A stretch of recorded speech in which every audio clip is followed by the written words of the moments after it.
Why do newborns sneeze so much? Newborns sneeze frequently as their nasal passages are still developing and clearing out mucus.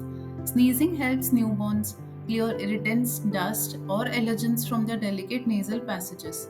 It's a natural reflex, ensuring their respiratory system remains healthy and functions properly.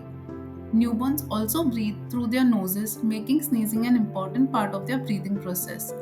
Parents should not worry. It's a common and normal behavior in infants during their early weeks. If sneezing is accompanied by other symptoms, consult a pediatrician for peace of mind. Follow us for more insights on baby care and health. Happy parenting. Thank you. Take care.